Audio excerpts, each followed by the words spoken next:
mentioned nurses and stuff like that, and I do need to, emphasize the point that I really do believe that nurses are heroes. They really are.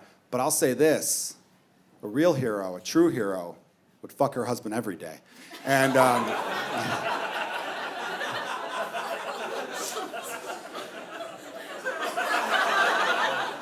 all right, some women are laughing, some aren't. All right, that's fine. That's fine. I know that. Look, that joke is meant to be tongue-in-cheek, all right? I'm being silly. Unfortunately, that joke, a little snippet of it, was posted on Instagram. All right, I didn't want to post it on Instagram because I was just fucking around when I said it. And thankfully, like 90% of the people who saw it liked it, which is like, whew. But there was a strong 10% who had a huge problem with it. They hated it very much, and I felt very misunderstood. One person called me misogynist, which is like, listen, if you're gonna insult me, do it at my reading level. Call me a sexist, please, okay? I don't like the word misogynist because I can't spell it. There's an I and a Y, fuck that word. That's a terrible word. Also, I just wish, I want to be able to show people how people come up with jokes often. And that's like the one thing, like I'm not gonna come up here and act like, you see some people act like, oh, we're fucking trying to cancel. No, it's none of that bullshit. That's so fucking overhyped and overrated and all that. People have the right to say what they want to say. But I do wish people who are commenting on jokes on the internet put themselves in the shoes of the people who are in the crowd, right?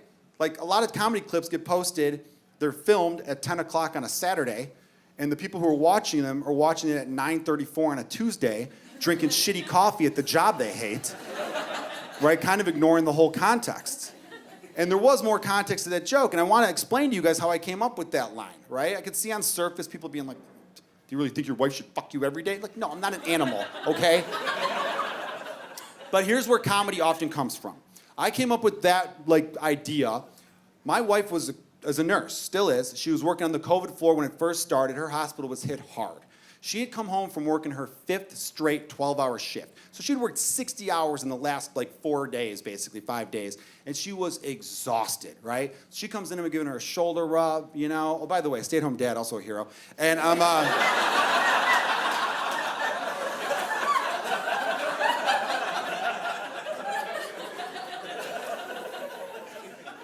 I'm giving her a shoulder rub, telling her how amazing she is and how we would be nowhere without her, how much we love her. And she's like, thanks, babe, I really appreciate that. But she then says, but babe, God, I have never been so exhausted in my entire life. That's what she said. She had never been so exhausted. So I responded by telling her, well, guess what? Good news. You don't have to be on top tonight. I know, you married a sweetheart. I gotcha. And guess what? She laughed.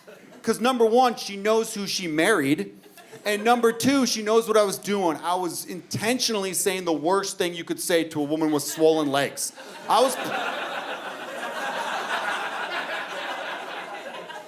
was playing the role of the meathead guy where it's like, oh, you're tired? We're still gonna fuck though, right? Like I was that idiot.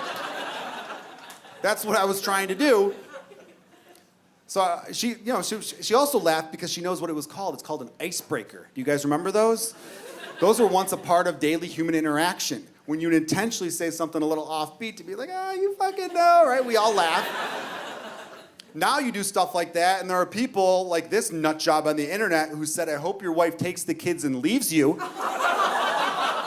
Someone wrote that. Someone saw me tell a joke. I was at the Laugh Factory, so it has a huge sign that says Laugh Factory behind me. They saw that and still got angry, which kills me because I'm not giving a fucking TED Talk up here, She made it seem like I was like, yo, nurses, clock out and start sucking some dick. Like, no, I didn't do that.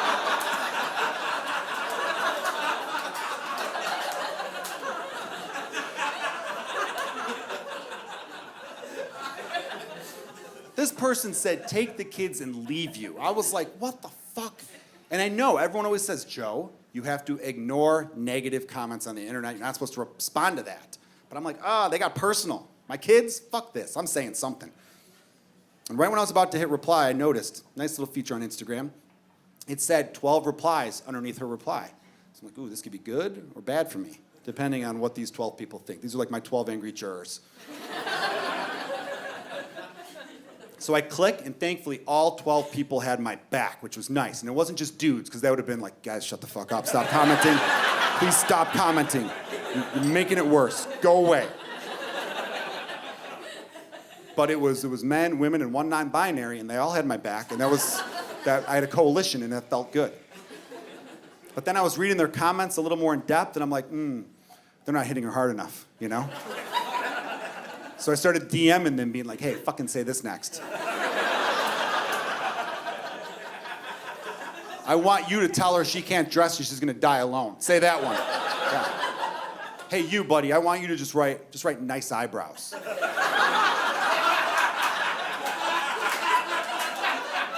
Actually, I think her eyebrows look pretty good too, but they're kind of just write brows, question mark? Just do that. I do consider myself a very lucky man. I've been married for 8 years. My wife's great. Again, she pays all the bills, so I have to say this. What's interesting, though, is I don't delete emails or text messages, and my phone keeps getting, full. So I went through, I found I haven't deleted a text message in 8 years. So it's amazing how much the text messaging changes in the beginning of a marriage to 8 years later. Beginning, it was real sweet. I think it's like this in a lot of relationships. The messages early on are real sweet. Hey, babe, been thinking about you all day. Can't wait to see you tonight. Love you, emojis, you know? Now I get text messages like the one I recently got, maybe a month ago, that simply said, where the fuck is the remote? That was the text I got. Where the fuck? Yeah, she wrote it. Where the fuck is the remote? To which I responded with, I don't know. Did you check the couch cushions? And she said, no shit, that's where everyone checks first. And I'm like, I don't know. Keep looking in the room where the TV is. It's going to be in the vicinity of the television. Keep looking in there. And then she gets back to me 10 minutes later going, hey, I found it by the microwave, asshole. And I said, I'm a stay-at-home dad. I got a lot of shit to do during the fucking day. Someone wanted chicken nuggets and I forgot where the fucking remote was. How about that? But that's love. That's love. I keep the romance alive. It's tough. I mentioned the chicken nuggets. My kids, they'll just decide not to eat. That's what they do at 5 and 3. They'll have whole days where they don't eat food. And you're making it. And I'll even say, I go, what do you want? You need to eat. As a parent, you emphasize that shit. Because little kids repeat everything. Last thing I need is my kid to be a kindergartner being like, Daddy doesn't feed me. And it's like, yeah, I fucking do. You don't eat shit, you know? And then you'll tell him, oh, what do you want? And like, peanut butter and jelly. I'm like, cool, I'm making peanut butter and jelly. He's like, hey, why are there crusts on here? And I'm like, because one of your stupid fucking relatives cut the crust off once. I told you that wasn't going to be a household staple, okay? Because that's another step for Daddy in the sandwich making process. I made you sandwiches with crusts on them, and you didn't complain ever. And then some relative, I don't know who, but I'll fucking find out. They cut those crusts off. And now every time I make them, you seem to think the crust need not be there. What did you think I was doing with the crusts when you didn't eat them before? You would eat up to the crust, I would just throw those crusts away. Now I'm cutting crust off and throwing them away. Regardless, the crusts are going in the fucking garbage. Eat up to the crust saves Daddy a step on making you sandwiches, right? It's one less step. Just do it that way, okay?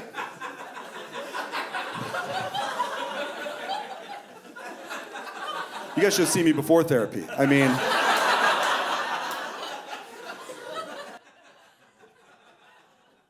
But it's tough. It's like, you got to figure out ways to feed them and all that stuff. And here's what I've understood. Here's what I've learned as a parent. You try to take every little thing you can and teach it and turn it into a teaching moment, right? Everything's a moment which you could teach a lesson. I remember we were driving through the city, and my oldest son, he's 5. He had never seen a homeless person before. And he sees a homeless guy holding a sign, just a couple cars ahead of us. And he was like, Daddy, what's that guy's sign say? And I'm like, oh, buddy, he's homeless. He's asking for help. We could give him $1 or $2 when we drive up if you'd like to. And he's like, okay, but what does that mean? He's homeless. I'm like, oh my God, he doesn't even know. I'm like, oh, it means he lives outside. And again, my 5-year-old son, the sweetest kid in the world, is like, oh, he lives outside? Why? And I'm like, he didn't eat his vegetables.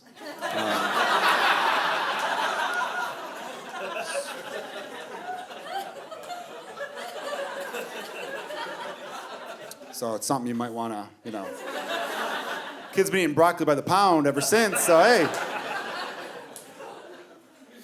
My 5-year-old son also said the F word for the first time, dropped his first fuck.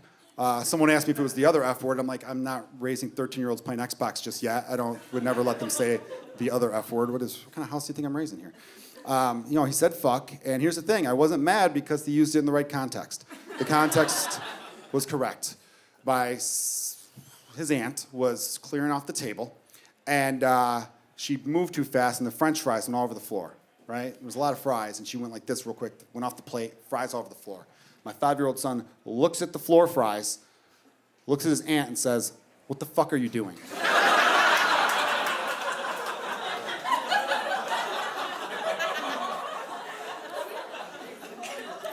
And my wife was horrified, and I'm standing right next to him, and she looked at me like, "You gonna do something about that?" I'm like, "What the fuck are you doing?" I got this. No, I got it. Don't worry about it. Yeah, those aren't leftovers now. They're floor fries. They're garbage now. Thank you for... Then later that night, he's like, "Why won't these fucking Legos stick?" And I'm like, "All right, you gotta stop. You gotta stop."